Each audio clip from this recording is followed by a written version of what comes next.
Au hapa nimesimama jamani. Mabogini oye! Dr. Samia Suluhu Hassan oye! Mheshimiwa Waziri Mkuu Dr. Mwigulu Nchemba oye! Mheshimiwa Waziri Mkuu wa Jamhuri ya Muungano wa Tanzania, hapa tuko kwenye kata ya Mabogini. Mheshimiwa mbunge ameeleza changamoto za wananchi. Lakini Mheshimiwa Waziri Mkuu, naomba nikwambie hakuna kikao hata kimoja, hakuna kiongozi anaokuja hapa bila mimi kuisemea hii barabara. Hii barabara ni changamoto kubwa sana. Vijana wa bajaji, wa bodaboda, magari yanavunjika kwenye hii barabara. Mheshimiwa Waziri Mkuu, unaona hapa kabla hujajengwa mtaro huu, maji ambayo yalikuwa yanatoka huko yanaingia kwenye nyumba za watu, na wakiamka asubuhi wanaelea kwenye maji. Kwa hiyo tulikuja mwaka jana tukazungumza kutafuta njia gani tutayaondoa haya maji. Kwa hiyo meneja wetu wa TARURA akabuni mpango mzuri, ndio huu ambao unauona hapa. Kwa hiyo tulivunja, hasa tumeweka mtaro, maji yatakuwa yanakwenda huko chini. Kwa hiyo ndugu zangu wana Mabogini, Mheshimiwa Waziri Mkuu amekuja kwenye ziara ya kikazi kwenye mkoa wetu wa Kilimanjaro. Nataka mumpigie makofi mengi, anafanya kazi nzuri sana. Na ameongozana na waheshimiwa mawaziri. Wengine tulikuwa nao tangu mwanzo wa ziara na wengine wamekuja leo. Kwa hiyo uko mbele tunakokwenda wataweza kutambulishwa, ama kama kutakuwa na maneno hapa ambayo yanawahusu, waheshimiwa mawaziri wataweza kujibu. Lakini kwenye msafara huu tunaye mwenyekiti wa CCM wa mkoa na kamati ya siasa ya mkoa, kamati ya ulinzi na usalama ya mkoa na viongozi mbalimbali. Mheshimiwa Waziri Mkuu, mkutano huu sasa ni wa kwako. Naomba nikukaribishe kwa heshima kubwa na mapenzi makubwa. Wana Mabogini wana matumaini makubwa na wewe Mheshimiwa Waziri Mkuu. Karibu sana.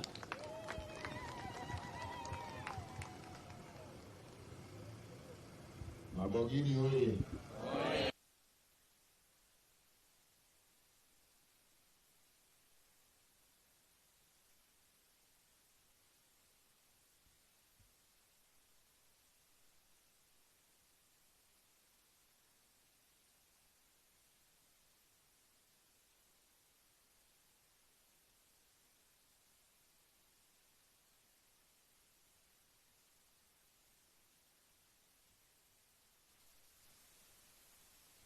Wakwe na mashemeji.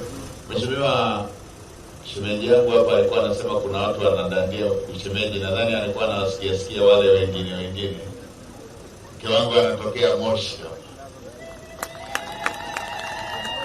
Na niwaambieni mtoto wenu yuko salama. Na yeye anaendelea na shughuli zingine. Lakini anawasalimia.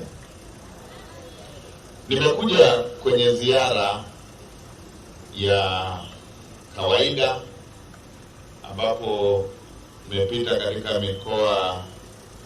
wilaya za mkoa wa Tanga na tupo hapa Kilimanjaro. Kusudi la ziara hii ni kufuatilia utekelezaji wa shughuli za maendeleo zinazofanyika katika wilaya yetu na majimbo yetu, lakini pia kuamua maeneo ambayo yamekwama. Na katika kufanya hivyo tumeweza kuona tunachukua hatua katika maeneo ambayo yanahitaji kuchukua hatua. Na kabla sijaanza, niwaletee salamu za Daktari Samia Suluhu Hassan, rais wetu wa Jamhuri ya Muungano wa Tanzania. Anawasalimia sana. Nilimwaga kwamba nitakuwa Moshi, akasema nifikishe hizo salamu za pongezi, salamu za upendo. Lakini pia niwahakikishie kwamba yale aliyoyaahidi wakati wa kampeni, pamoja na yale ambayo yameandikwa kwenye ilani na yale yaliyoandikwa kwenye dira, yatakwenda kutekelezwa. Na ninyi mnajua kazi kubwa ambayo imeendelea kufanyika. Huo ni ushahidi kwamba haya yaliyoahidiwa yatakwenda kutekelezwa. Tungemruhusu naibu waziri wa TAMISEMI aongee mambo ambayo yamefanyika kwenye TAMISEMI tu, ungeweza kuona kazi kubwa ambayo inaendelea kufanyika. Nimepokea hoja ambazo Mheshimiwa mbunge amezisema, ikiwemo hoja ya sekondari hapa. Sasa mimi niwaombe wananchi wa hapa, mnapotafuta sekondari mzingatie eneo moja.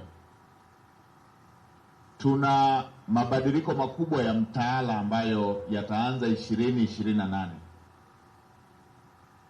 ambapo yatakwenda kufanya elimu ya lazima kuwa mpaka kidato cha 4. Shule ya msingi miaka 6 iliyokuwa ya sasa, lakini kutakuwepo na miaka 4. Kwa lugha ya Kiswahili tulikuwa tunaongelea kila kata kuwa na sekondari. Kwa lugha ya Kiswahili ya sasa tutakuwa tunaongelea kila kijiji kuwa na sekondari. Kwa tutaunganisha hivyo, na kwa maana hiyo tunapoongelea kujenga sekondari tunatakiwa tuwe na eneo linalotosha madarasa ya kiwango hicho. Madarasa sasa yatakuwa 10 kwenye kila kijiji, hayatakuwa 7, yatakuwa 10 kwenye kila kijiji. Sasa na mimi nilipokaa na Wizara ya Elimu na Wizara ya TAMISEMI, nilielekeza majengo mapya yote yanayohusisha shule kwa sasa yaanze kuzingatia mitaala mipya, ili tusijenge mwaka huu mwaka kesho tukaanza kubomoa tena, au tusijenge mwaka huu mwaka kesho tukaanza kuhamisha wanafunzi kwamba wao wanatakiwa waende hapa. Kwa hiyo ndugu zangu wa elimu, kwenye hili swala la shule hapa lililoombwa, lipangilieni likizingatia hiyo. Kama pale ilipo shule yetu ya msingi pana eneo, manake tuanze kujiandaa kuongeza madarasa pale pale,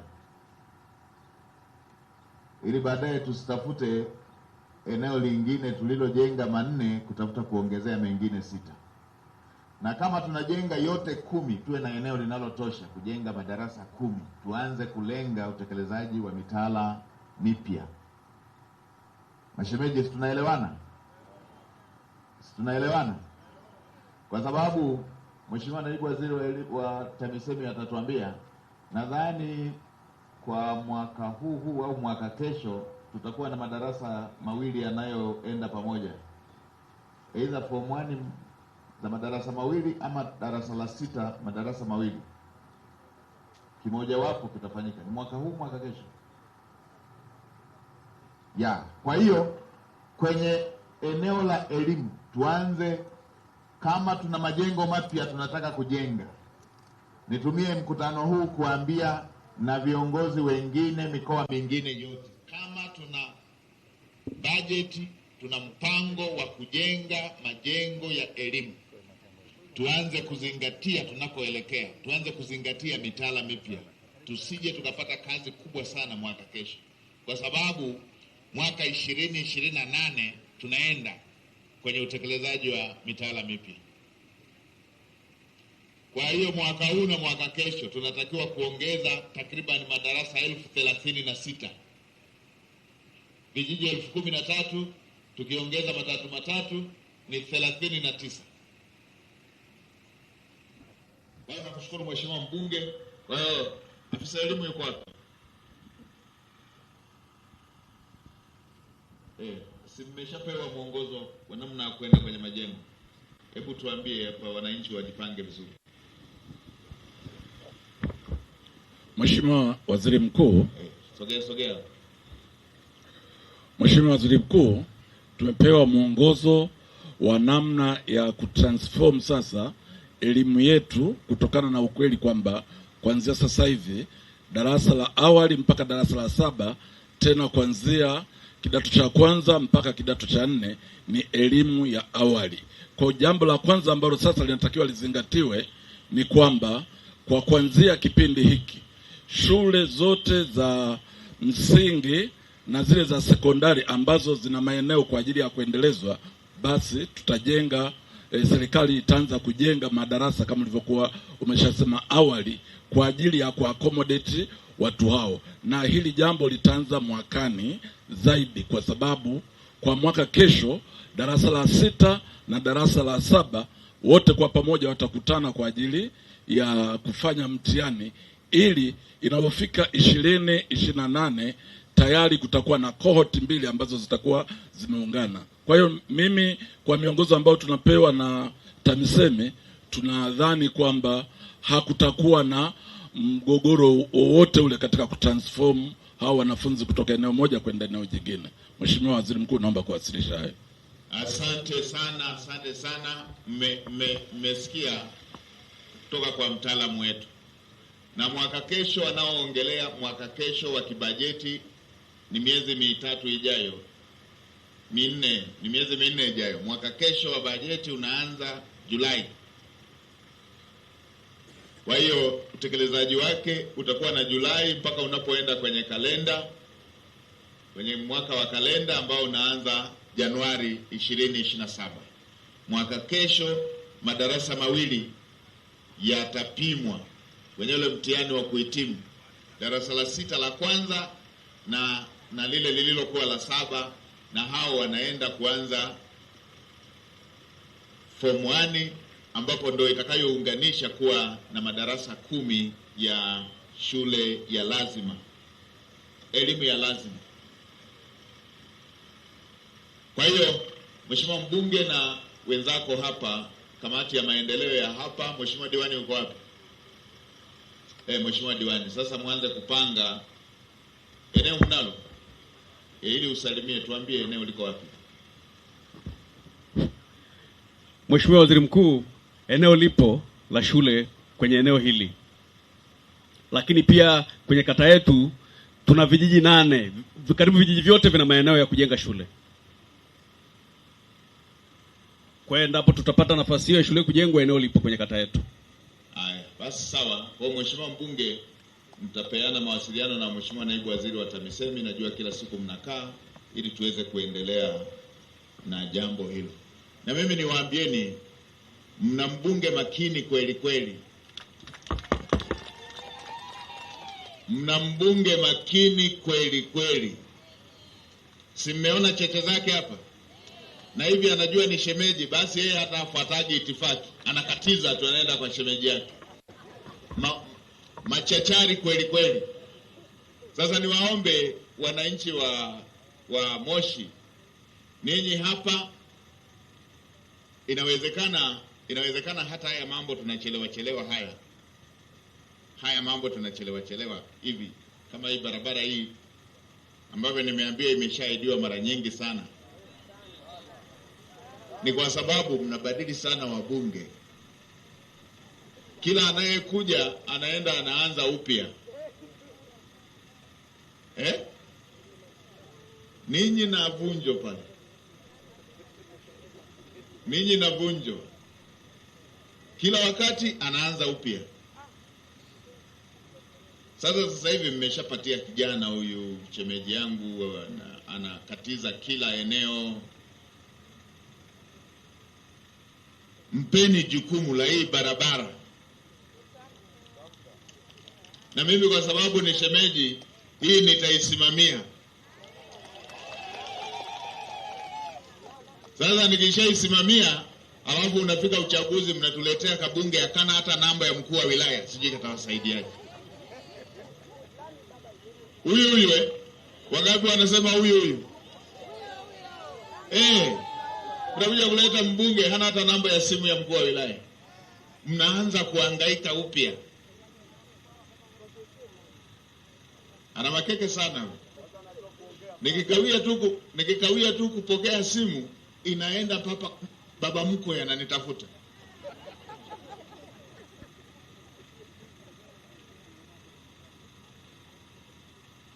Sasa si unajua na mashemeji, hata akisema tu baba, tunaona shemeji kama anabadilika sana, matatizo yanaanza hapo. Sasa tutalisimamia. Jambo la pili, Mheshimiwa Mkuu wa Mkoa umesema vizuri kwamba kila wakati barabara hii unaiongelea. Niseme mambo mawili. Jambo la kwanza, tumeanza ujenzi huu ili ipitike barabara hii. Na kama mnavyoona mvua ikinyesha inageuka mto. Kwa hiyo cha kwanza itengenezwe ili iweze kupitika. Hatua hizi ambazo zinaendelea kwa sasa, mkandarasi aharakishe utekelezaji wa huu mradi ili wananchi wa maeneo haya wasiendelee kupata shida. Kwa hiyo nimefurahishwa kuona hizo kazi zinazoendelea. Endeleeni. Mheshimiwa Waziri, simamieni. Mheshimiwa Mkuu wa Mkoa, simamieni, kazi hii isisimame. Na leo hapa baadaye nitamkaribisha Naibu Waziri wa Fedha ili asemee hii hapa, lakini pia na ile nyingine ambayo inatakiwa bilioni 1. Mheshimiwa Naibu Waziri, hauwezi ukakosa bilioni 1 ya kufanya barabara ile iendelee kujengwa. Muda huu wakati ongea na wenzako makao makuu kule, waseme bilioni 1 inatoka lini, mkandarasi aendelee na kazi. Lakini la pili, kwa muundo wake barabara hii ni bypass. Inaweza ikatupunguzia msongamano kule kwenye barabara ya mjini.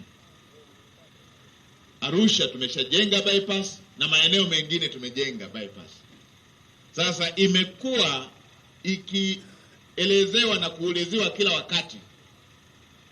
Lakini kwa uwezo wa TARURA ndio hiyo wanajenga nusu kilomita, mita 800, viwanja 4 vya mpira. Tutamaliza lini kwenda mpaka kule? Sasa mkuu wa wilaya pamoja na mkuu wa mkoa, TARURA pamoja na TANROADS, Mheshimiwa Naibu Waziri wa barabara yuko hapa. Hii barabara kwa sababu ni bypass, ipandisheni hadhi iende kwenye TANROADS ili iweze kujengwa mara moja kwa kiwango cha lami. Fanyeni huo mchakato mapema ili ikishaingia huko ijengwe kwa mara moja, hizi kilomita zote zijengwe kwa mara moja kwa kiwango cha lami. Ili tulimalize hili,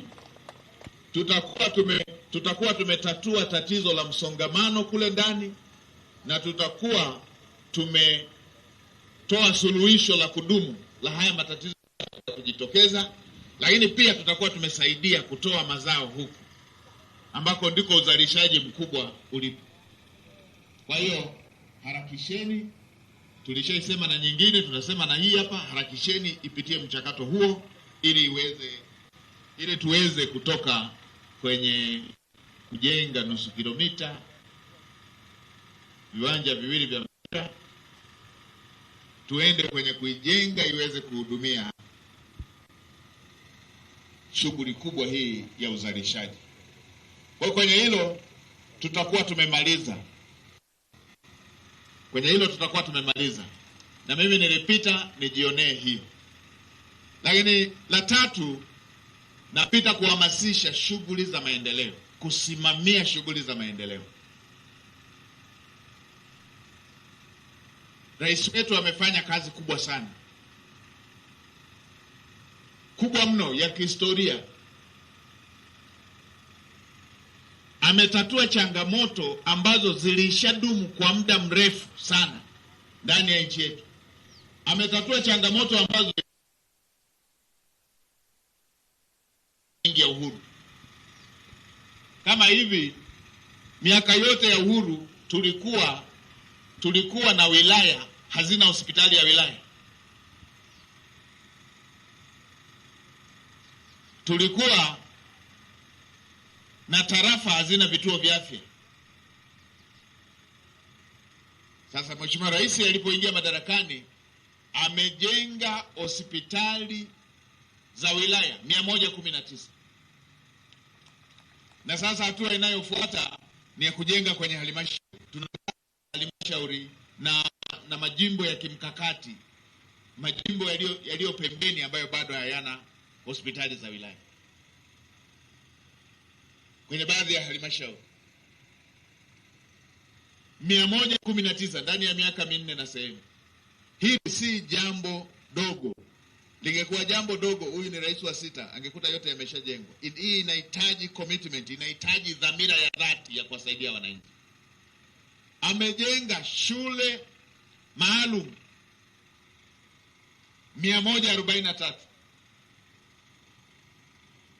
majengo ya wilaya shule maalum 103, majengo ya wilaya kwenye makao makuu za wilaya 143, shule maalum za wasichana kila mkoa shule moja, zahanati 2,800, shule za msingi 2,700, madarasa 79,000. Ninyi mnakumbuka kulikuwepo na lugha inaitwa second selection, kwamba watoto wamefaulu ila wanasubiri madarasa ndo wajiunge na sekondari. Na sisi kule kwetu huko bara huko Usukumani, Unyirambani huko, ukisubiri second selection unakuta ameshachaguliwa kwenye kuolewa. Kajenga madarasa yote hayo.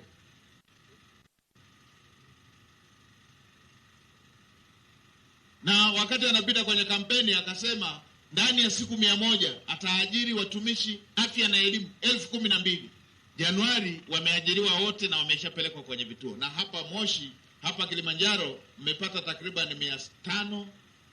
574 watumishi wapya. Haya ni mambo ya kujivunia, yanaleta heshima, yakienda sambamba na utekelezaji wa miradi mingine ya maendeleo. Sasa mimi napita kwa sababu nimekuja kugundua huku kwetu sasa, huku kwenye utekelezaji kuna kusinzia huku. Nimeona nilikopita kule Tanga, nimeona na baadhi ya maeneo. Niendelee kuambia wenzetu wote wanaokabidhiwa majukumu hayo, twendeni tuamke. Twendeni tuamke ili kazi hiyo na nia hiyo njema ya Mheshimiwa Rais iweze kuonekana, ili tuweze kuhakikisha wananchi wetu hawa wanapata manufaa ya jitihada hizo za Mheshimiwa Rais. Sasa la mwisho ninakopita, Mheshimiwa mbunge ameshasema hoja za maendeleo na hoja moja ya wananchi. Moja aliyoiongea ni ya kimahakama. Kwa taratibu zetu za utawala bora, jambo likishakuwa la kimahakama, jambo la mahakama, kwa taratibu zetu za utawala bora linashughulikiwa kisheria hivyo hivyo kwa mfumo wa sheria. Hatujaweka utaratibu wa mahakama iamue ama rais ama makamu wa rais ama waziri mkuu ama kiongozi yeyote atoe uamuzi mwingine kwa kuelekeza. Na tukienda hivyo tutaanza kukiuka taratibu zetu za utawala bora. Mihimili hii lazima tuheshimu na watu waendelee kuona kwamba huu ni muhimili. Lakini taratibu za kimahakama zinatoa ruhusa inapotokea uamuzi uliofanyika unaonekana ama ni kweli haujatenda haki, tuna taratibu za kufuata.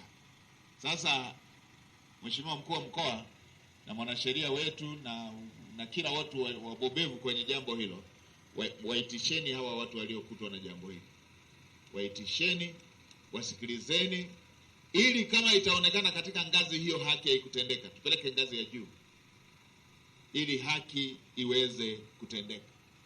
Lakini pia kama mtaona haki imetendeka ila hawa watu wako tu katika hali mbaya, serikali tuna jukumu la kuangalia tuwasaidiaje, kwa sababu ni wananchi wetu. Kwa hayo, Mheshimiwa Mkuu wa Mkoa, kishawasikiliza tutanipigia tushauriane tuone ni kitu gani cha kuchukua, ili na ikiwezekana waitishe leo na kesho, waitisheni muongee nao nikiwa bado niko hapa kwenye majumuisho, tukubaliane tunafanya nini kwenye jambo hili.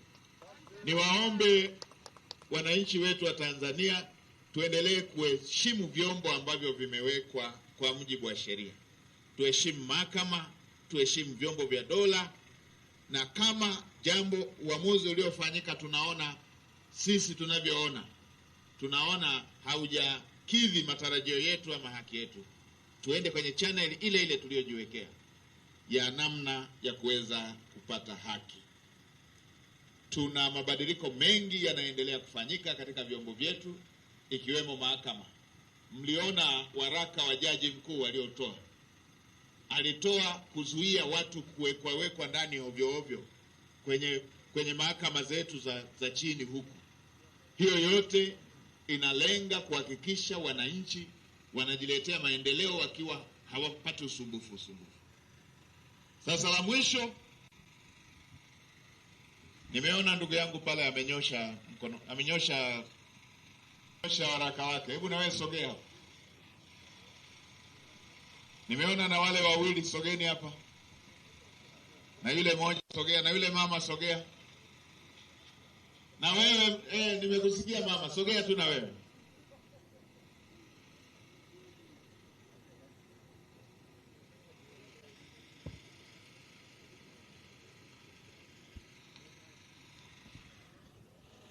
Mtazamaji, kama ilivyoada katika ziara hizi, Mheshimiwa Waziri Mkuu amekuwa akitoa nafasi kwa Watanzania kueleza changamoto wanazopitia baada ya kumaliza kueleza kile ambacho kimemfikisha katika ziara yake. Basi anawapa nafasi katika maeneo husika ili kueleza yale ambayo yanawasibu, na ndicho ambacho amekifanya pia katika eneo hili la Mabogini baada ya kuwa amepewa taarifa katika mradi huu wa barabara, na sasa anaanza kuwasikiliza wakazi wa eneo hili. Karibu ufuatilie mazungumzo haya. Kijiji cha Mabogini, kitongoji cha Shabaha, mwaka 1958. Tunaishi pale, ni shamba letu. Kumefika mahali mdogo wetu amebadilisha hati ya familia, akajibinafsisha lile shamba. Tumehangaika muda mrefu, Mheshimiwa Waziri Mkuu, kuanzia mwaka 1917 mpaka leo. Tumeenda ofisi zote na makaratasi yetu yale ya hati feki, tumeyapeleka kuna ofisi ya mkuu wa mkoa, mkuu wa wilaya, TAKUKURU, kwa upelelezi polisi, lakini hakuna chochote mheshimiwa tunachotendewa. Tunaona kama hatutendei haki. Mheshimiwa Mheshimiwa Waziri Mkuu, tumeteseka kwa muda mkubwa sana mheshimiwa, na tulishafunguliwa kesi hapo polisi ya kutishia huyo mdogo wetu ambaye anasema tumemuibia. Tumefunguliwa kesi ya jinai, tukawekwa ndani, tukapambana, tukahukumiwa kufungwa, lakini baadaye tukawa ni kifungo na kulipa faini. Tukalipa faini tukatoka. Mheshimiwa, lile shamba ni letu. Mtendaji wa kijiji, serikali ya kijiji na mwenyekiti walikuja kule kwa kamishna wa ardhi, wakatoa maelezo na kusema ile shamba ni la familia na wala sio la Dominiki. Kwa mkuu wa mkoa hivyo hivyo, na kwa mkuu wa wilaya hivyo hivyo. Paka polisi upelelezi wametoa maelezo yao. Kila section tumeenda na wao wametoa ushahidi wao. Mheshimiwa, cha kushangaza Mheshimiwa Waziri Mkuu, shamba hilo mpaka leo hatujalima. Tulikuwa na vimali kidogo vimekwisha, tumemaliza vyote. Nilikuwa na mbuzi, nafuga mbuzi, lakini nimeuza kwa ajili ya kupata chakula. Na asilimi mpaka leo mheshimiwa, sijui kwa nini. Na kesi yetu mheshimiwa haiko mahakamani. Huyu bwana tulimuita hakufika. Lakini mheshimiwa, namshukuru sana mkuu wa wilaya aliondoka. Kuna wakuu wa wilaya wawili walikuwepo. Hao ndio walinipa matumaini, hata afya yangu kidogo ikawa inaonekana inarudi. Kwa sababu niletewa barua ya kuhama pale ambayo haina muhuri. Nikaipeleka kwa mkuu wa wilaya ambaye ameondoka, akaniambia wewe kakae pale, tutakuja kumaliza. Akuchukua muda mrefu, mkuu wa wilaya huyo akaondolewa. Akaja yule mwingine ambaye sasa hivi ni mkurugenzi wa vitambulisho vya NIDA, naye alinisaidia sana. Ile anasema tunamalizia kuja kwenye tukio, mheshimiwa akahamishwa naye. Sasa nimefika mahali mheshimiwa, tunaomba Waziri Mkuu tusaidie ile hati ambayo imetengenezwa feki na hati ya familia ambayo imetolewa shahidi na mtendaji na mwenyekiti wa kijiji. Basi mheshimiwa Waziri Mkuu tusaidie kwa hali na mali. Tuangalie hata kwa jicho la nne mheshimiwa. Tunaumia, tunaendelea kuteseka. Tulimi hilo shamba limekaa kama pori. Mheshimiwa, naomba tusaidie Waziri Mkuu. Kila sehemu tumepita, tumefika mahali tunachoka. Tunaona tumkabidhi Mungu. Unalifahamu hili? Mheshimiwa Waziri Mkuu, kama ambavyo ameeleza, jambo hili limekuwa la muda mrefu kidogo na linaonyesha wao wenyewe kama ndugu. Kwa nilipofika ofisini, nimepitia kwenye mafaili na taarifa nimepewa. Kimsingi yeye mwenyewe toka mimi nilivyoripoti hatujakutana, lakini jambo hili lilikuwa linahusisha forgery kama alivyosema, kufoji nyaraka. Kwa hiyo ndugu yao yule ambaye anaitwa Dominic, ambaye ni mdogo wao, wanahisi kwamba amefoji nyaraka, baadaye ndo akamuuzia yule mtu mwingine. Kwa hiyo jambo hili likapelekwa kwa ajili ya uchunguzi kwa RCO, kwa maana ya mkuu wa upelelezi wa mkoa. Baada ya kuzungumza nao, wao wenyewe wakaomba waende wakazungumze tena kama familia nyumbani. Sasa toka kipindi hicho hawajarudi tena kwa RCO kwamba wamemalizana kule nyumbani ama la. Kwa ndio hapo ambapo limekwamia. Nani aliomba wakazungumze nyumbani? Wao wenyewe familia. Nani aliomba? Mlalamikaji, mlalamikiwa? Mlalamikiwa. Mlalamikiwa ndio aliomba. Ndio, ambao ni ndugu. Na baada ya hapo hajatokea. Hawajarudi tena pale kwa RCO. Yuko wapi? Anakaa wapi? Anakaa Arusha. Haya. Kesho tutakapokuwa hai na sia. Ndio. Mheshimiwa, wewe mkuu wa wilaya ukae nao ili tunapoenda kwenye majumuisho niwe nimeshapata kwenye majadiliano kitu gani kimejiri ili nifanye uamuzi kesho jioni hiyo. Sawa Mheshimiwa Waziri Mkuu. Kwa hiyo atafutwe kule alipo kesho waje kwako na anayelalamika. Na kila mmoja aje na nyaraka. Haya. Msikilize yule mama pale. Tumsifu Yesu Kristu. Milele amina mama. Salamu alaykum. Mimi naitwa Beata. Jamani, mjukuu wangu huyu ana kichwa kikubwa. Tulipata msaada wa Mama Samia wa mwendo kile kiwilichea Arusha, lilifuatilia. Nikapata. Cha kwanza nilichukua pale CRDT pale kwenye mazoezi, kilikuwa kifupi, kimekuwa kifupi, ndio maana nikatafuta, nilivyosikia kwenye redio nikakifuatilia. Sasa huyu mtoto alifanywa operation KSMC.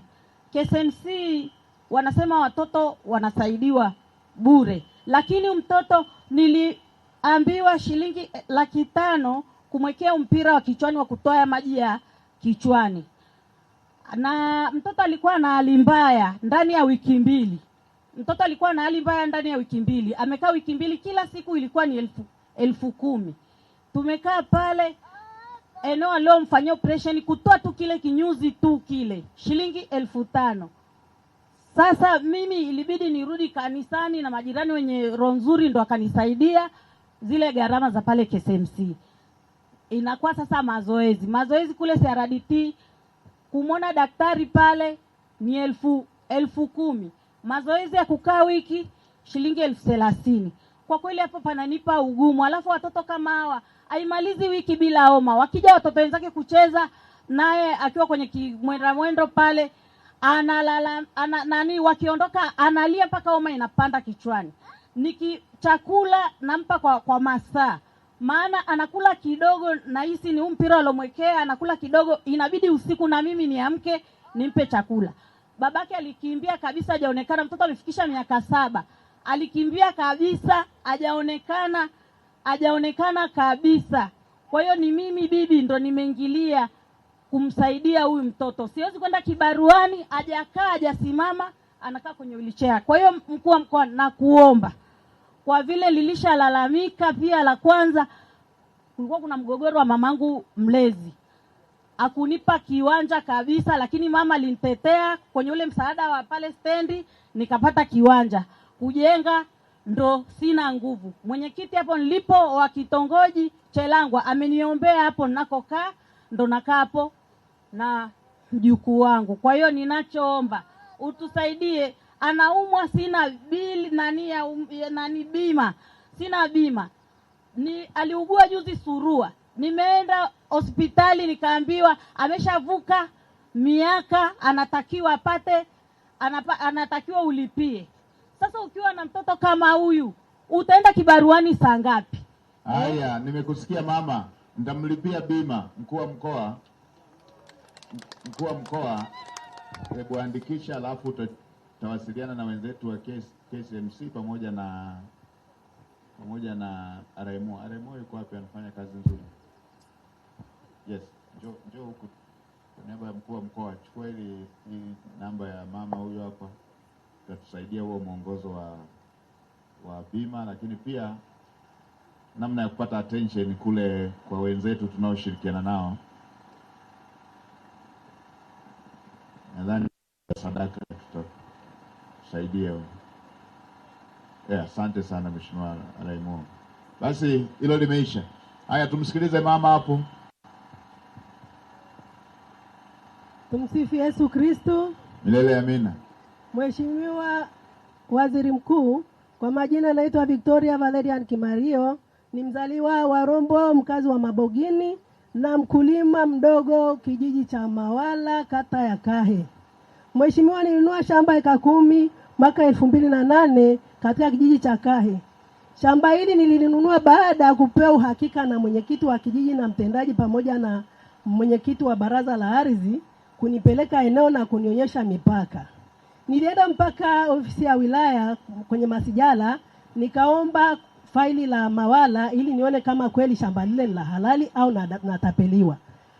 Pale walikaa karibu nusu saa nzima wakitafuta na wakaona kweli huyu mtu mwenye anaitwa jina la Yusuf Hoza alipewa shamba eka 10.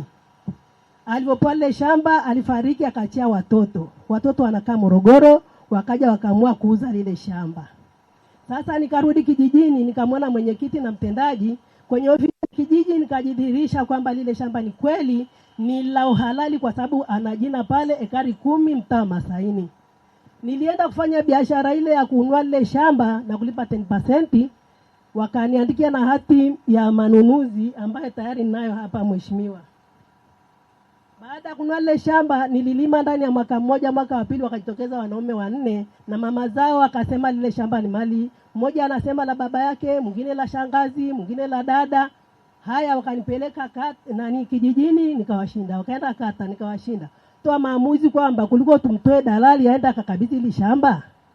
Kijiji kikakabidhi baada mimi kukaza hukumu na wale wakakubali kwenda kukabidhi shamba. Tukaenda na ile familia kwenda kukabidhiwa shamba langu ekari 10. Na lile shamba waliponipa eka 10, nililipima likatoka eka 12 kasoro mita 7. Nikarudi kijijini nikauliza, mbona ni 12 na wenyewe ni 10 na nimenionyesha mipaka mkanambia ni eka 10. Akanambia zamani walikuwa nashika miti si kichuguni na nini. Ukija ukipima kitoka 15 halali yako, kutoka 7 huulizi. Basi nikaendelea kulima shamba langu. Kijiji walipoenda kunikabidhi lile shamba nikapewa hati ambayo ndio hii hapa ya makabidhiano ya lile shamba na kusema shamba hili ni mali ya huyu mama kuanzia tarehe kesi 121 imeisha, 28 imeisha, hamna mtu atakayefanya chochote hapa bila idhini ya huyu mama. Mheshimiwa, cha kusikitisha, nimelima lile shamba kwa gharama kubwa, maana lilikuwa na miti na majani yanaitwa ngage. Nimetoa mfereji mmoja natumia 200,000 kutoka eneo maji yanakotokea hadi kufika shambani. Huko katikati wengine naona maji wakaanza kuingia kwenye mashamba yao. Nimelima lile shamba Mheshimiwa, alipoona navuna wakaanza sasa. Wafugaji, ni eneo la wafugaji. Wanakuja na matairi wanaweka mpaka, mama usisogee zaidi hapa. Vipi tena? Kesho kuta mtendaji kwambia hamna shida mama, wewe tulia. Endelea kulima kote tu, hamna shida. Nimekaa nikaona jopo la wafugaji pamoja na mwenyekiti, pamoja na kutoka mwingine alikuwa ametoka huko wilayani. Wamebeba vimawe kichwani, wanaeka beacon. Nauliza nini? Tena mmoja atakubali akanambia, "Mama usijali. Endelea kulima ulinde beacon zetu. Kama tutaziona, sisi tunataka ile eneo tulifanye la mifugo. Tukifanikiwa tutawapeleka bomba 3. Huko bomba 3 badala ya eka 10 tutakupa eka 15, 5 ya bure kwa kusoma nenda mipaka yetu." Nikaanza kuzungushia miti kwenye ile mipaka. Walikuja kukagua kwa mipaka yuko sawa. Hajakaa sawa, wakaja na mapipa. Wakaacha ile mipaka akaenda kuweka pipa. Limeandikwa wakulima na wafugaji, hapa usivuke. Ni vipi tena? Lima tu, hamna shida mama. Baadaye tutakurudishia shamba lako. Sijakaa sawa, na mwana mtendaji anakuja na mwenyekiti wa baraza la ardhi la kijiji. Nimeshasia mbegu ya kulima shamba eka 10. Iko tayari. Na shamba nimeshachavanga. Wananiambia mama, hili shamba ni eneo la wafugaji. Kivipi? Usiendelee kabisa, njoo ofisini. Nikaenda ofisini. Tukaanza malumbano. Jamani, inakuaje pale? Ile shamba la mifugo, kwani ununua kuambiwa la mifugo? Nikamwambia mpaka mahakamani nimeenda kutolea ushahidi nyewe kama mtendaji na mwenyekiti na baraza la ardhi za kijiji. Ilikuwa wapi msije mkaniambia shamba hili ni la mifugo? Hapana mama. Ukikutana na mfugaji anakuambia mama, kwani wewe unadai ile shamba ya kwako? Hapana pata. Sisi tunahonga hata milioni ngapi? Tuna ng'ombe milioni 20, tutahonga mpaka ufe. Hautapata lile shamba. Nikaanza kutembea. Nikaenda kwa mkurugenzi. Mkurugenzi akaita mtendaji kata na mtendaji wa kijiji. Akawaambia mama akakabidhiwe shamba lake haraka iwezekanavyo. Yule aliyotoa maamuzi ambaye mkurugenzi alimchagua alikuwa afisa utumishi. Akahamishwa, akapelekwa Same. Nimekaa hamna kinachoendelea. Nikaenda kwa mkuu wa wilaya. Mkuu wa wilaya aliyotoka akasema huyu mama wala sitaki kesi yoyote, aende akabidhiwe ile shamba haraka iwezekanavyo. Kwa sababu hii hukumu inaonyesha kabisa huyu mama anadhulumiwa. Hukumu imeshatoka. Mwenyekiti umeshuhudia kwenye hii hukumu ambayo ndio hii hapa mheshimiwa. Asante. Ili mkuu wa wilaya unalitambua hili? Mkurugenzi yuko wapi? Mkurugenzi, wewe ndio ulishughulikia hili? Ndio ulishughulikia? Ndio mheshimiwa waziri mkuu nilishughulikia. Unalifahamu? Nalifahamu. Tuambie. Mheshimiwa waziri mkuu, ni kweli kama alivyoeleza Mama Viki kwamba alikuwa ameshinda kesi ile mahakama ya ardhi. Si alishashinda? Alishashinda. Mahakama ilisemaje? Mahakama ilisema kijiji kisimamie kuhakikisha kwamba anapewa shamba lake katika mipaka ile ambayo ilikuwa imewekwa ushahidi. Sasa na kijiji kingine kimekuja. Kijiji kilimkabidhi na kilisimamia akakabidhiwa. Sasa baada ya kukabidhiwa kaonekana mama hakuridhika na ile mipaka ambayo alionyeshwa na kijiji. Kwa hivyo akawa bado analalamikia kwamba kuna eneo nimezulumiwa. Kwa hiyo eneo ambalo lilikuwa analalamikia lilikuwa limeextend kwenye eneo ambalo kijiji wamepanga liwe eneo la ufugaji. Na kijiji kilishaweka land use plan kwenye ile eneo. Hukumu ilisema hukumu ilisema kwa sababu hukumu yenyewe ilikuwa ni dhidi ya mwenzake ambaye alikuwa analalamikiana, ambaye alikuwa anapakana naye. Kwa hiyo hukumu iliagiza serikali ya kijiji isimamie na kuhakikisha mama anapata haki yake. Na kijiji kilifanya hivyo, kikamkabidhi. Sasa yeye hakuridhika kwamba lile eneo alilokabidhiwa ndo lenyewe. Akataka kuendelea kwenye eneo ambalo wafugaji wapo. Kwa hiyo sisi tukashauri, na kwa sababu kule kwenye wafugaji hata asingelima, kwa sababu kuna wafugaji wa Kimasai na wamepewa na kijiji kama land use plan eneo la kwao la ku. Mama si yuko hapa? Hebu mama.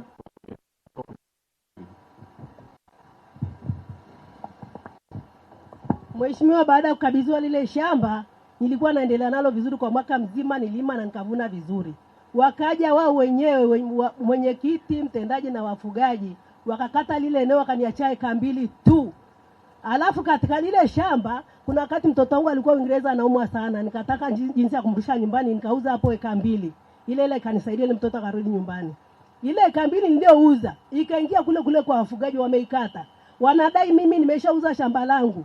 Ni asina mahali nakodai tena. Wewe ulishauza mpaka kule relini. Kila nikifanya lolote nashirikisha kijiji na una hati za mauzo kule kijijini. Kama ningelikuwa nimeuza nisingedai mheshimiwa. Mkurugenzi, kile ambacho walikuwa wanashindania ilikuwa eka ngapi? Ambacho ndo mahakama ikahukumu. Naomba afisa ardhi aje. Afisa ardhi yuko wapi?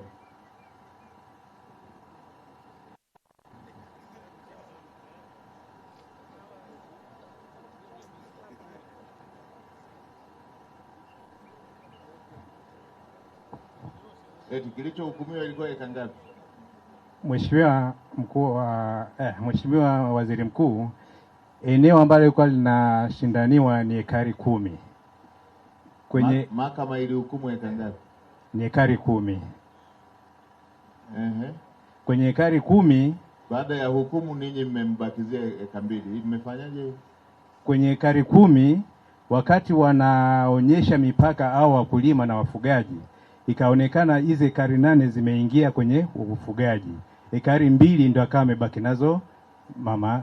Mahakama ilihukumu eka ngapi? Ni ekari 10 mheshimiwa. Sasa imeingiaje baada ya hukumu kuisha? Mheshimiwa, na hilo tatizo mimi nililiona. na nikawashauri kijiji. Tatizo umeliona, umeshughulikiaje? Nilishauri kijiji, nikawashauri kwamba huyu mama anastahili apewe fidia. Kama mnataka kulitumia kwa ajili ya mifugo hapa, huyu mama mtafutieni sehemu nyingine ya ufugaji. Mwenyekiti wa kijiji yuko wapi? Ni kijiji kingine? Kaya iko wapi? Iko kule mbele. Sasa Mheshimiwa Mkuu wa Mkoa, unaona watu wako hapa. Mahakama imehukumu ekari 10. Na sisi mahakama imesema mpeni, hiyo ni haki yake. Na sisi tunasema hapa, umeona hili jambo lenye hisia zote hili la hawa wengine, nimewaambiaje, lazima tuheshimu vyombo vyetu vya kutoa haki.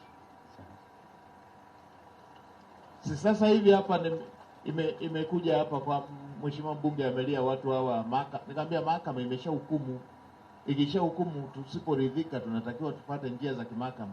Hatuwezi tukaenda tu mahakama imehukumu hapa alafu mimi niseme huo ni upuzi, fanyeni. Haipo hiyo kwenye utawala wa sheria. Hata ukiona kwa macho yako na kwa hisia kwamba hili liko hivi, ikishahukumiwa na mhimili mwingine, kama unataka kufuta unatakiwa ufuate taratibu hizo hizo. Sasa ninyi mahakama imehukumu eka ngapi afisari? Ni ekari 10 mheshimiwa. Mmempaje nyie 2? Hizo 2 waliowapa ni kijiji, baada ya kutenga eneo lao wakasema huku yeye alime, huku ni kimifugo. Sasa kama lile eneo mnawapa wafugaji, na mimi sipingi matumizi bora ya ardhi, kama mnawapa wafugaji mrudishieni haki yake. Sawa mheshimiwa. Ndio, mrudishieni haki yake, afidiwe kama mnapeleka kwa ajili ya wafugaji. Na mimi naunga mkono matumizi bora ya ardhi, lakini matumizi bora yasifanyike kwa kupora haki za watu. Melichukua mheshimiwa, tulifanyie kazi.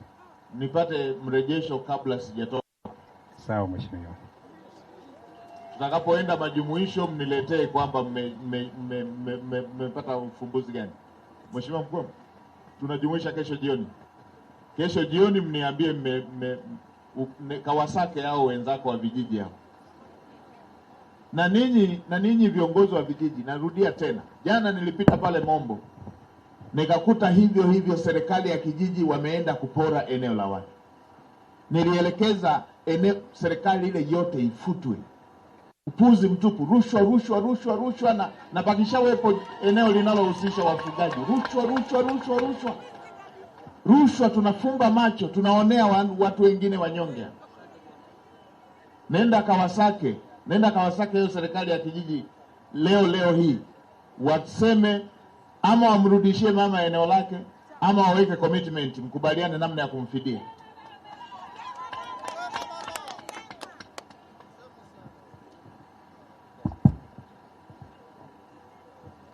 Tuambie.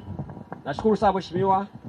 Kwanza nikupongeze sana kwa mama, nasema mama hajakosea kuchagua wewe kuwa waziri mkuu wa Jamhuri ya Muungano wa Tanzania. Mama Samia oye. Na pia mheshimiwa, nakutabiria hapo baadaye kuna kitu kinafuata kikubwa zaidi kwako. Mungu akuongezee. Wewe ni nabii. Twende kwenye hoja bwana. Haya mheshimiwa.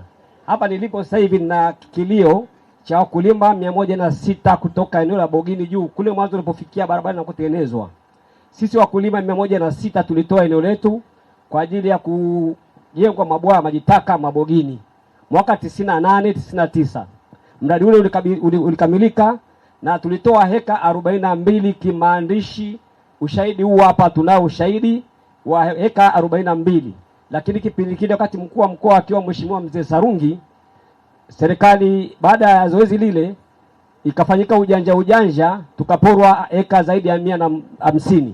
Alafu ile eneo likawa first, tukawa tunalalamika kwamba tumetoa eneo la eka 42 na karatasi zipo za mkoani za serikali na za kichama, lakini hakuna kilichoendelea.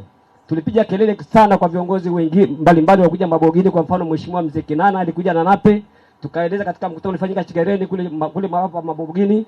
Lakini pili, nilimfahamisha mheshimiwa Rais alipokuwa makamu wa rais, alikuja katika eneo lile la chujio la maji Bogini juu na akaahidi mashamba yale yote ambayo yamebaki zile eka 120, kwa sababu zoezi la ujenzi wa mabwawa maji taka lishakamilika, basi turejeshewe sisi ambao tuliona umuhimu wa kuondoa kipindupindu manispaa ya Moshi, tukatoa ardhi yetu ambayo tunalima mpunga na mazao mbalimbali, na kuanzia 90 na kipindi kile cha mwaka 98 hadi leo tuliahidi kupata fidia ya ardhi, lakini akaja mheshimiwa wa ardhi Lukuvi akasema kwamba tupewe fidia ya ardhi.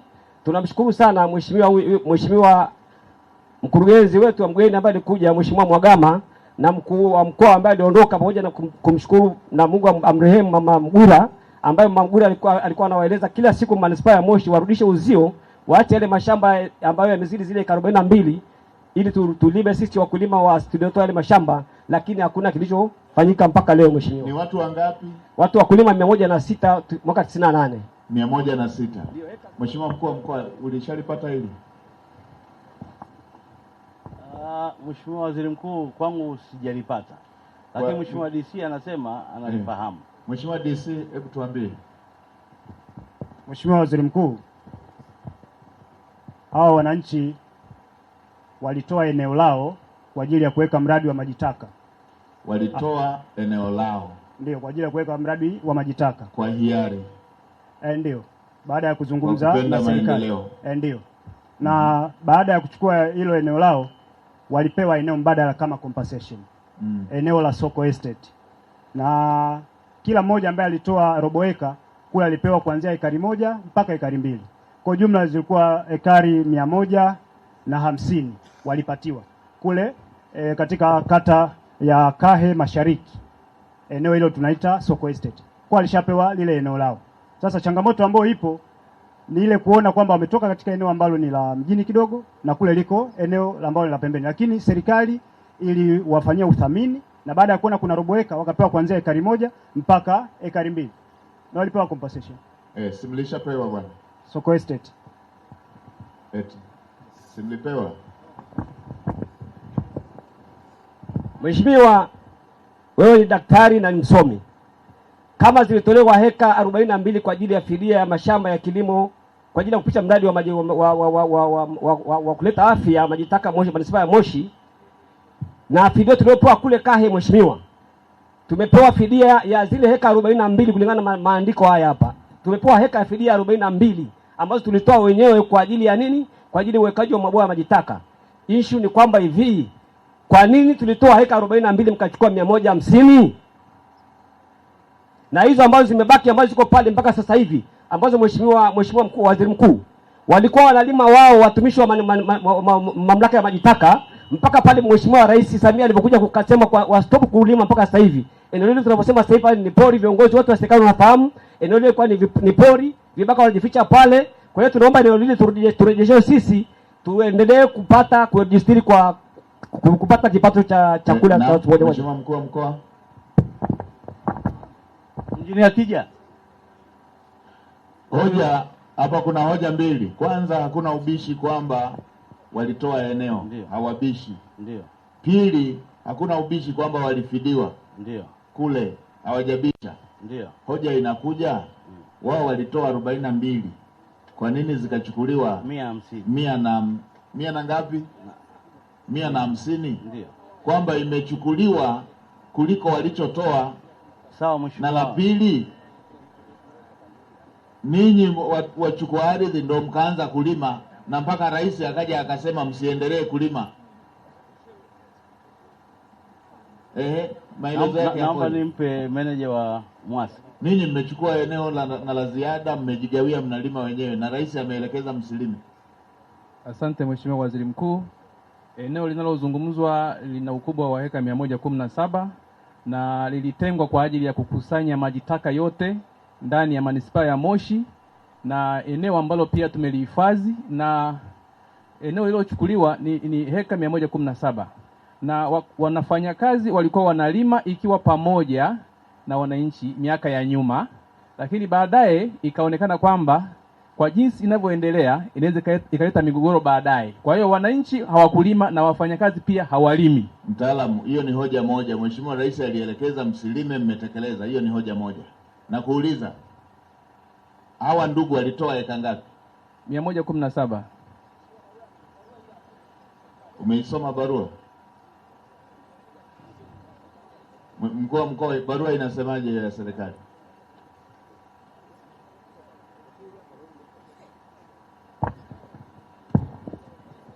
inasemaje? Mheshimiwa Waziri Mkuu, inasema aidha eneo hilo lina ukubwa wa heka 42 tu na wala sio 150 kama mlivyoonyesha kwenye barua yenu. Mamlaka ina hatimiliki ya eneo hilo. Ni hekta. Hapa imeandikwa heka. Heka. Ni heka 42. Mtaalamu. Mheshimiwa Waziri wa Maji. Mheshimiwa Waziri Mkuu, hicho ndo wanakupendea Mheshimiwa Waziri. Mheshimiwa Waziri Mkuu, kila wakati upo. Asante. Mheshimiwa Waziri Mkuu, umesema na maelekezo pia Mheshimiwa Rais ni katika kuhakikisha kwamba tunatenda haki. Na kwa kuwa hili jambo limetolewa na kesho kuna majumuisho na mimi kama Waziri wa Maji nipo, naomba tulipokee, tutalitolea ufafanuzi mzuri kesho. Asante sana. Basi peana ili tuwasikilize na wenzako, peana mawasiliano na Mheshimiwa Waziri hapo, mtakaa mjadiliane na mkuu wa mkoa na timu yake. Waziri ameshakuja hapo, tutamaliza. Ni serikali, Mheshimiwa Waziri, ni serikali. Tusifumbe, Mheshimiwa Waziri ameshalichukua. Tumpe huyo hapo tumalizie.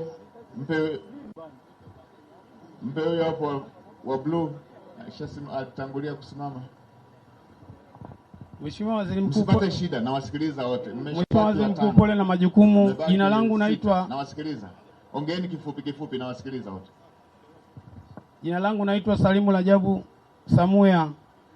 Nilikuwa mtumishi wa kampuni ya TPC. Mwaka 2009 nilipigwa risasi na mfanyakazi mwenzangu nikiwa kazini kwangu saa 7 mchana. Mheshimiwa, niliweza kutibiwa na kampuni ndani ya miezi 4. Alafu baada ya hapo wafanyakazi wa kampuni meneja wa kampuni alituma watu kwa ndugu zangu, wakaenda wakaomba ili swala tutalimaliza kwa sababu ni bahati mbaya imetokea.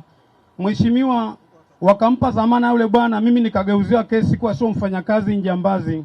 Mheshimiwa, nikapelekwa mahabusu, nifunguliwa kesi namba 607 mwaka 2010. Mheshimiwa, niliweza kuteseka miaka 2 kufika mahakamani, nikapeleka mikataba yangu kuja kuonekana ni mfanyakazi wa halali, mimi nikaachiliwa.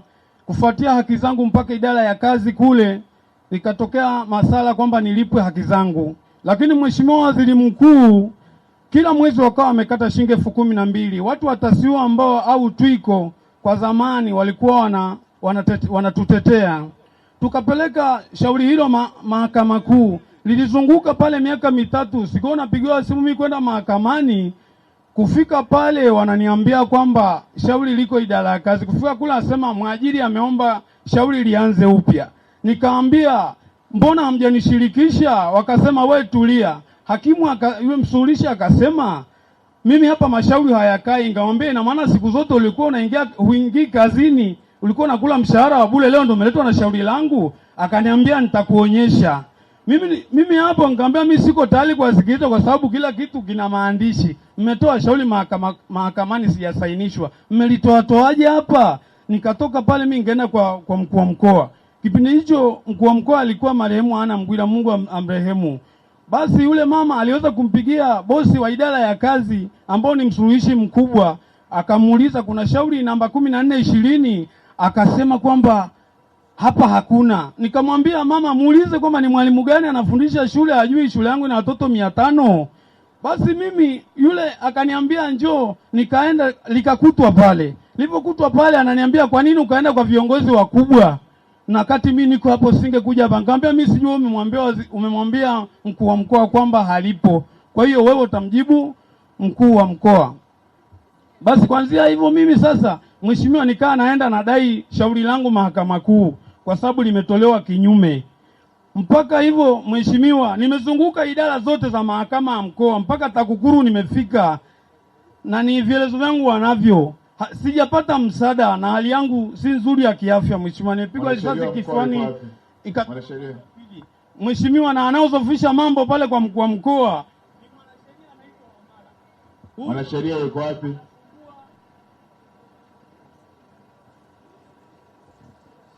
Kwa mkoa wa Mara yuko wapi mwanasheria?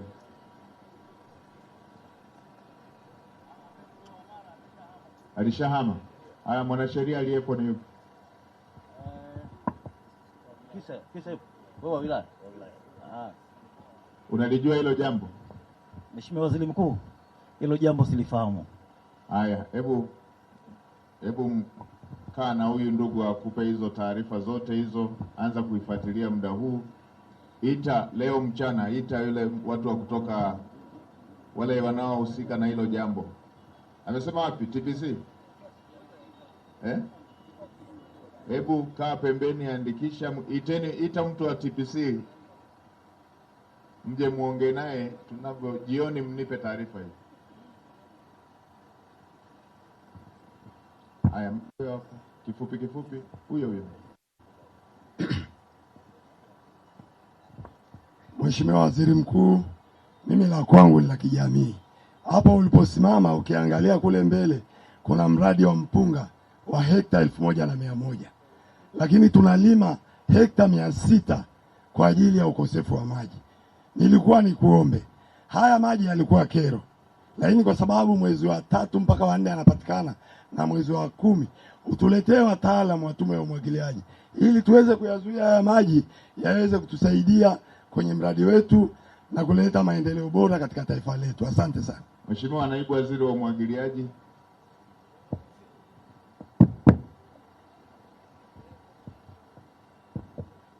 Mheshimiwa Waziri Mkuu, nakushukuru sana kwa nafasi hii. Jambo moja ambalo nimhakikishie mwananchi ni kwamba huu mradi ulijengwa kama miaka 40 iliyopita na serikali ya Japani, na ni mradi wa umwagiliaji na unasimamiwa na sisi, na ulikusudia kuwasaidia wakulima wa mpunga hapa.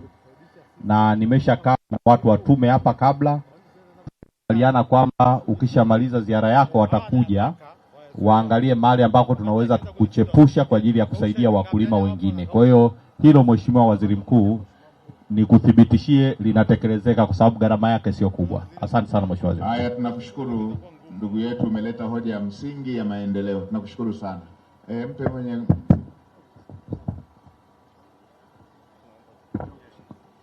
twendeni kifupi kama ndugu yetu alivyo. Mheshimiwa Waziri Mkuu, shamo. Jambo bwana. Jambo. Mheshimiwa Waziri Mkuu, kuna mwanamama ambaye nilishiji naye kama mama, na yule mama tukawa tunaishi kama kufanya kazi na pia tukawa tunasaidiana katika masuala ya kusoma.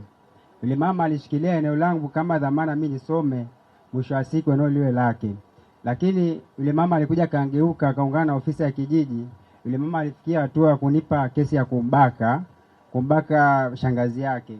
Baada ya kuona yale makubaliano yangu mimi na yeye yameenda ambapo sivyo tulivyokubaliana. Ilikuwa kijiji gani? Mabogini hapa. Basi yule mama alinipa kesi ya kubaka akishirikiana na ofisi ya kijiji. Na wakati na hilo eneo alitangaza kuliuza eneo langu, ambapo mimi sasa nikaamua kuandika barua nikaisambaza kwenye zile ofisi za kijiji. Sikupata msaada wowote. Baada ya siku nikapewa kesi ya kubaka. Yale makubaliano mliandikishana? Tuliandikishana pale ofisi ya kijiji.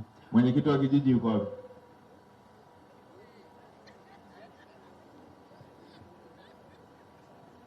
Mwenyekiti wa kijiji hiki yuko wapi?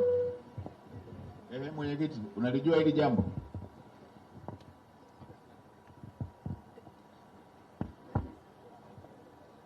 Hili jambo Mheshimiwa Waziri Mkuu lilikuwepo kwenye ofisi yetu, lakini lilikuwa linashughulikiwa na mtendaji. Mtendaji yuko wapi? Mtendaji alishahama, yeye yuko sehemu nyingine. Mtendaji ni ofisi. Sasa hivi hamna mtendaji? Yupo. Mtendaji wa kijiji yuko wapi? Hilo jambo unalifahamu mtendaji? Mheshimiwa Waziri Mkuu, mimi silijui. Mpya? Ndio. Hebu kijana tuambie. Nyaraka mama huyo alifahamu. Baada ya kupewa ile kesi ya kubaka nikashinda, nikarudi. Niliporudi nikafuatilia ile eneo aliyeuziwa, naye akanipa kesi ya kutishia kuua, nikakamatwa tena, nikarudishwa ndani. Baada ya siku nikaona sina nguvu, nikachukua jukumu la kwenda kwenye ofisi za CCM, nikamfuata mama yule pale. Baada ya kufuata mama yule pale, naye lina ukubwa gani eneo? Lina 21 kwa 27, lakini kwenye mkataba aliouziana limeandikwa 10 kwa 21. Na pia yule mkataba aliouziwa akaandikiwa mimi ni jirani yake. Sasa ukimwita kwanza jirani yake vipi hasimi sipo? Eneo si lilikuwa la kwako? La kwangu. Una nyaraka? Nazo. Haya, mkuu wa mkoa alisimamia hili. Haya ndo mambo ya kitapeli tu haya.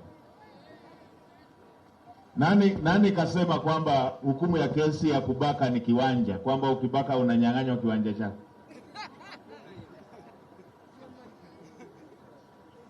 Mambo ya kitapeli tu haya. Hebu mkuu wa mkoa ashughulikie, mrudishieni kijana kiwanja chake.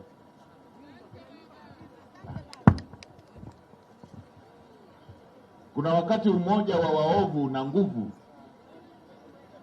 Waovu wakiungana, wanaungana, wanakuzingira. Hii mambo ya kitapeli tu. Sasa wameandikishana, shikilia eneo, asome.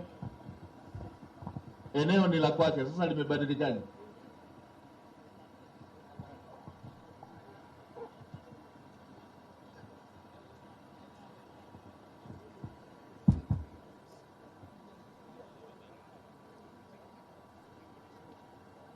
Sasa yule mama ambaye mpaka wanaandikishana anabakwaje?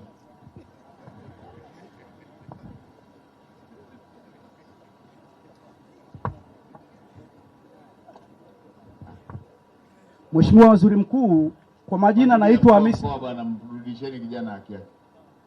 Mheshimiwa Waziri Mkuu, kwanza nashukuru kwa kufika kijiji cha Mabogini. Kwa majina naitwa Hamisi Mohamed. Ni mkulima wa mradi wa Loa Moshi.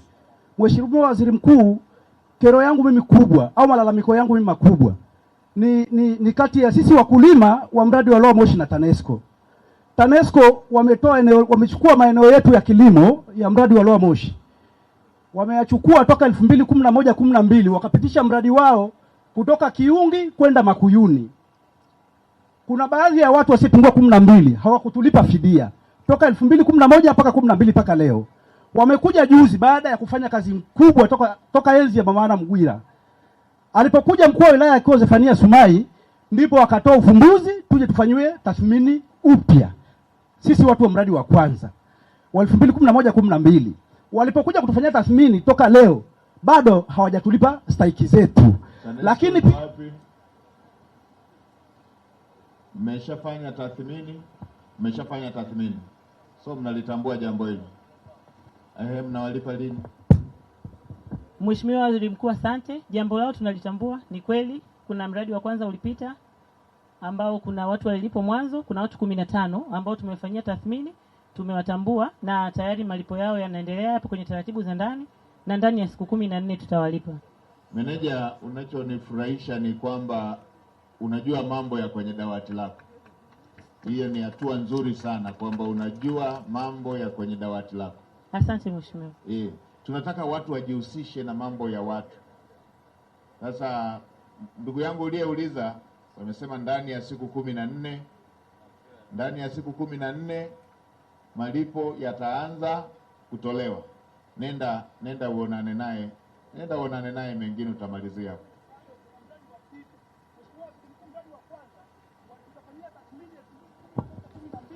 Walitulipa siku ya mita shilingi 3,500. Mradi huu wa leo 2025-26 wametuandikia siku ya mita shilingi 2,500. Tumekwenda kwa DC akiwa Mzava.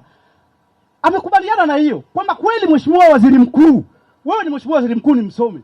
Hivi 2011-12 watu wanalipwa siku ya mita shilingi 3,500. 25-26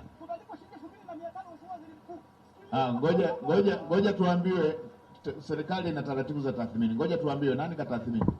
Asante Mheshimiwa Waziri Mkuu, anachokisema kwenye mradi wa 66 tathmini ilifanywa na wathamini wa serikali, lakini ni mradi wa pili unatumia the same corridor, kwa maana unapita 66 alafu unapita tena 132. Kwa kwenye mradi wa 132 tayari tumeshawalipa watu 610. Kwa hiyo kuna watu ambao katika hao watu 32 ambao wao wamekataa vile viwango, tumelipokea na tumekaa nao baadhi ya vikao pamoja na mkuu wa wilaya, lakini tumeirudisha kwa mthamini ambaye anayefanyia kazi pamoja na mthamini mkuu wa mkoa, ambao ndani ya siku 10 ameahidi kurudi kufanya uthamini upya kwa ile rate wanayoidai wakijiridhisha na taratibu za kisheria. Kwa hiyo mlishakaa kikao na hoja yenu imepokelewa na inafanywa tathmini upya. Haya, nashukuru. Mkuu wa mkoa una meneja anayefuatilia mambo ya desk lake. Very good. Nasikia hiyo kauli, anajielewa. Hiyo ndio lugha inayotumika. Fuatilie mambo ya desk yao na kutoa ufumbuzi kwenye kero za wananchi. Tuambie mzee wetu. Mheshimiwa, mimi naitwa Ahmadi Bakari Mgonja. Natokea kijiji cha Chekereni, naishi kitongoji cha Uru. Mheshimiwa, kero yetu kubwa sasa mheshimiwa, hatuna maji. Tunaishi kule kitongoji cha Uru, maji tunachotea mbali. Inabidi mpaka umngojee mama umchunge ili arudi, unasema mama labda atatorosho. Mheshimiwa, cha kwanza, mimi na wanawake wawili. Kwa kweli nimeenda kwa mkuu wa wilaya akatupatia umeme wa REA. Lakini yule mama wa pili anaokaa kule hana umeme. Sasa nikasema huyu mama atanikimbia. Sasa leo nije kwako nilalamiki kwa sababu mimi ni Mpare. Nahitaji wanawake zangu wote wapate umeme.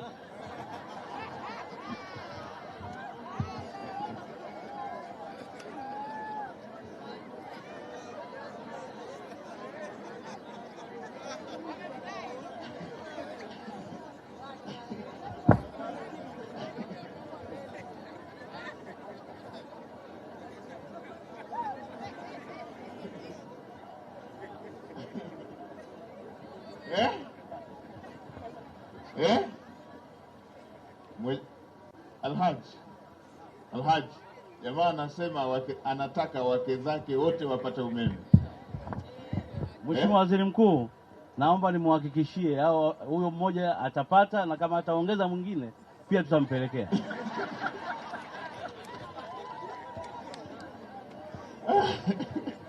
Asante sana. Meneja, unalitambua hilo eneo lingine hilo?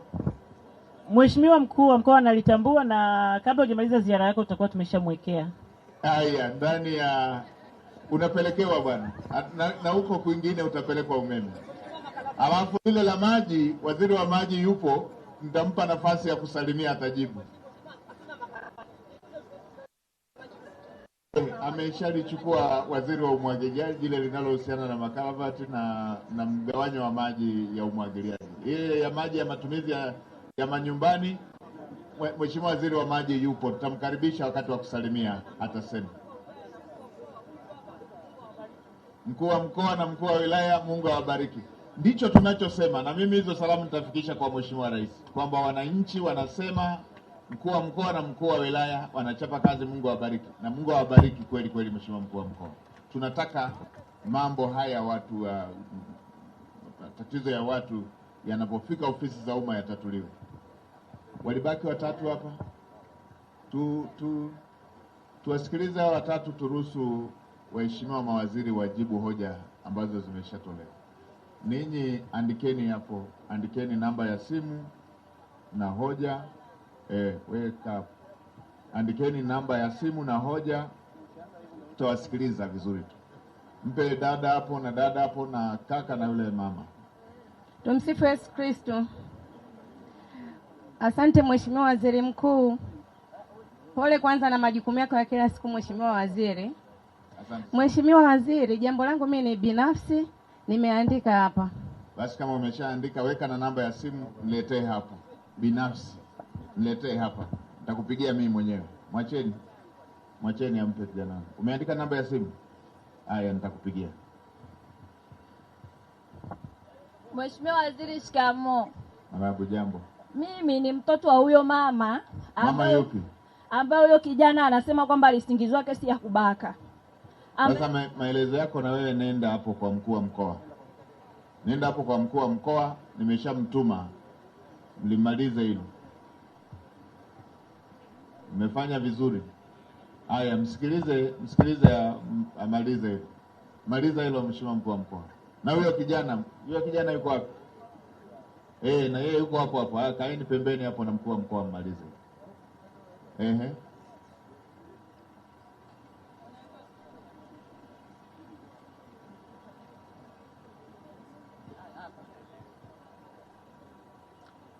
Kwa jina naitwa Dora Danieli, nakaa kijiji cha Mserekia.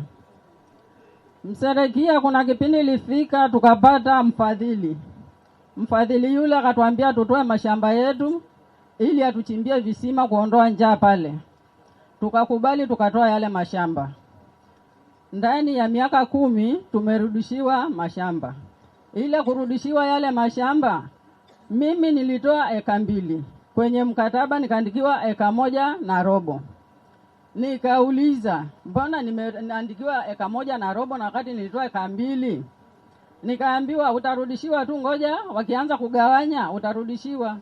Sasa mashamba yamegawanywa mpaka na leo sijapata hiyo sehemu. Bado ile robo niliyepewa eka 1.5 wanataka tena kuichukua ile robo. Nani anataka kuchukua? Ni serikali, kwa sababu wanasema kwamba afisa ardhi yuko wapi? Hebu tuambie hili jambo la mama. Alitoa eneo na kambakizia robo na robo mnataka kuchukua. Mheshimiwa Waziri Mkuu, hili swala linashirikiana na ofisi ya kilimo. Kilimo? Nani afisa kilimo yuko wapi?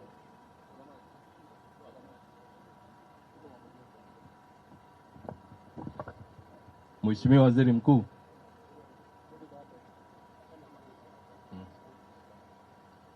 Mheshimiwa Waziri Mkuu, swala la skimu ya umwagiliaji wa Mtakuja na Mserekia kama alivyosema mama hapa, ni kweli skimu hiyo kuna mfadhili ambaye alijitokeza. Mkapuchini, hebu andika namba za simu za ile kijana. Kuna mfadhili alijitokeza akawachimbia visima 2 na kisima cha 3 kilichimbwa na serikali. Sasa makubaliano ya ule mradi ilikuwa ni kwamba baadhi ya wakulima maeneo yao watapungua kutokana na miundombinu ambayo itawekwa, kwa maana ya mabomba pamoja na pampu na nyumba ile ya kama ofisi. Sasa swala la mama hapa hajawahi kuja ofisi kulalamika pale ili ufanye ufumbuzi wa hilo jambo lake. Sawa, mimi naomba nimsikilize kwa ajili ya utatuzi. Unapojumuisha kesho utaniambia mmemalizaje. Apata ufumbuzi wake. Mheshimiwa, shikamoo. Marabu, jambo bwana. Jambo, mimi nazungumzia swala la kijamii, hasa sisi watu wa hali ya chini. Tunashukuru sana kama ulivyosema mama kaboresha hospitali, shule, kweli ni jambo la kumpongeza sana. Lakini sisi watu wa hali ya chini, ukifika hospitali gharama imekuwa ni kubwa mno. Unaweza ukashangaa unaenda unakata faili labda 25,000. Ukija kwa daktari akikwambia leo chombo cha kuskani cha kupima mwili mzima, unaweza ukashangaa 200,000 imeondoka, hujapata hata panado. Kingine ambacho nazungumzia kuhusu swala hilo la afya, tunataka tujue kwamba tunapokata bima, ni bima gani ambayo inaweza kila mtu hali ya chini inaweza ikamkidhi mahitaji yake. Maana kuna bima ukikata unaambiwa hii ni dawa tu, bado unarudi tena nyumbani. Kingine mimi ni msanii naimba, wananijua kijiji chote naimba, lakini sijulikani, naonekana kama naimbia nyumbani. Na sio mimi tu. Hebu jaribisha. Ukitaka fika kwetu jione, mkoa wa Kilimanjaro one. Ukifika pale kwetu Moshi mjini, ulizia soko lile la Mbuyuni. Ukishuka chini wanapaita Manyema, wanasema vitu bei poa tu, kuuza leshu. Kazi naendelea kuuza vitunguu, kazi naendelea kuuza vitopu, kazi naendelea. Mbona unaweza bana? Katibu huyu awepo kwenye msafara, huyu aburudishe kabla ya mkutano, kila mkutano. Huyu awepo kwenye msafara huyu. Hebu mwekeni kwenye msafara. Bwana, si unaona bwana? Chukua na kule. Haya, sasa nadhani tuanze hoja hii ya afya. Mheshimiwa Naibu Waziri wa Afya. Moshi oye. Niwaombe, niliona mkono pale. Sogea pale kwa wasaidizi wangu, andika ili tupate, hoja zimeshatolewa nyingi, tupate majibu ya serikali. Kama umeshaandika nitakupigia mimi mwenyewe. Andika nitakupigia mimi mwenyewe. Mheshimiwa Naibu Waziri, hii hoja imejitokeza kuanzia Tanga kote tunakopita kuhusu gharama za matibabu hasa kuandika faili gharama, kumwona daktari gharama, kipimo gharama. Inapofika sasa mtu anatakiwa anunue dawa, kama alikuwa na fedha kidogo ameshamaliza yote. La pili ndio hilo la bima.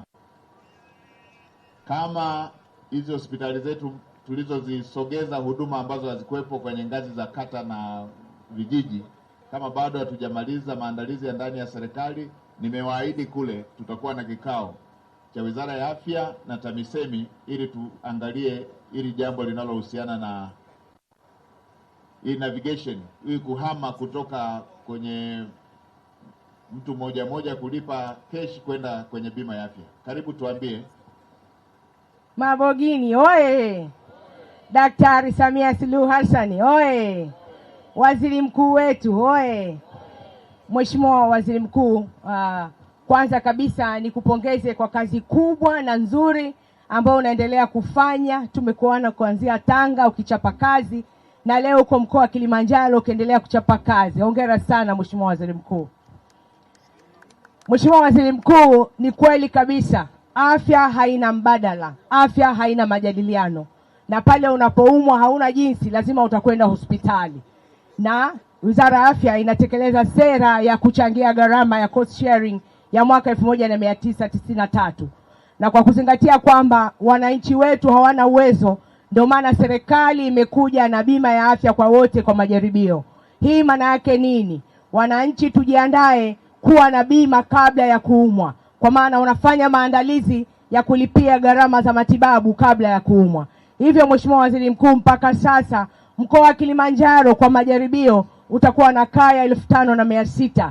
Kwa hiyo utakuwa na wanufaika 22,000 ambao watakwenda kunufaika na bima ya afya kwa wote kwa majaribio. Na kwa kuanza tutaanza na kaya ambazo hazina uwezo, walemavu pamoja na watoto. Hivyo nichukua wito Mheshimiwa Waziri Mkuu kuwaomba wananchi wa Kilimanjaro na Watanzania wote tuitikie kwa wito mkubwa sana kukata bima ya afya kwa wote kabla hujaumwa. Lipia gharama za matibabu kabla hujaumwa ili utakapoumwa uepukane na hizo gharama. Vipo vifurushi mbalimbali vya matibabu, na kifurushi cha kwanza kabisa cha huduma za msingi kinagharimu 1,500,000. Viko vifurushi vingi, iko Serengeti, Ngorongoro, kuanzia 1,500,000 mpaka 1,11,000. Hivyo ni vifurushi vya bima ya afya kwa mwaka. Wewe mwenyewe utafika ofisini, utaangalia uwezo wako na huduma utakazozipata kulingana na kifurushi. Lakini kifurushi cha msingi ni 1,500,000 kwa kaya ya watu 6. Mheshimiwa Waziri Mkuu, uko utaratibu wa rufaa wa wagonjwa. Tunazo gharama za kumwona daktari kwenye zahanati, kituo cha afya, hospitali ya mkoa na kitaifa. Kwa hiyo niwaombe pia wananchi wafate utaratibu. Kama una huduma uende upate huduma kulingana na hadhi yako. Ukiona ugonjwa umeshindikana kwenye zahanati, basi utapeleka kwenda hatua kubwa. Hata hivyo, Waziri Mkuu, tunazichukua hizo changamoto na kuwaelekeza wahudumu wote wa afya watoe afya kulingana na miongozo. Miongozo wetu kwa sera ya mwaka 2007 ya Wizara ya Afya tunaitekeleza mpaka sasa. Huduma za mama mjamzito, watoto chini ya miaka 5 na wazee ni bure. Na hao ndio ambao walikuwa wakitibiwa kwa msamaha, sasa tutakwenda kuwapa bima ya afya. Naomba waheshimiwa wananchi mwende mkapate hizo huduma kwa sababu zimeboreshwa. Mheshimiwa Waziri Mkuu, sisi tunazo hospitali sasa hapa 3. Kwanza tunayo KSMC ambayo inatumika kama hospitali ya kanda ya rufaa ambayo imeboreshwa na ina huduma zote.